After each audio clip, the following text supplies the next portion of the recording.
ہم کریں گے ہر مظلوم کی حمایت۔ السلام علیکم ناظرین، میں ہوں حورین فاطمہ اور آپ دیکھ رہے ہیں حمایتی نیوز HD چینل۔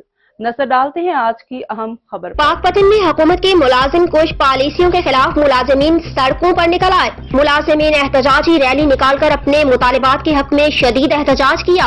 حکومت کی جانب سے لیو انکیشمنٹ قوانین میں ترامیم، پینشن رولز میں تبدیلی، سرکاری اداروں کی نجکاری، چھوٹے ملازمین کی تنخواہوں میں اضافہ نہ کرنے کے خلاف ضلعی صدر ایپکا محمد عتیق بٹ کی قیادت میں ملازمین نے احتجاجی ریلی نکالی اور اپنے مطالبات کے حق میں سرکاری ملازمین DC کمپلیکس کے سامنے شدید احتجاج کیا۔ ضلعی صدر ایپکا محمد عتیق بٹ نے ملازمین سے خطاب کرتے ہوئے کہا کہ ملک میں بڑھتی ہوئی مہنگائی نے جسے سب سے زیادہ متاثر کیا ہے وہ ملازمت پیشہ طبقہ ہے، لہٰذا حکومت کو اپنی پالیسیوں پر نظر ثانی کرتے ہوئے ان کے لیے آسانیاں تقسیم کرنی چاہیے۔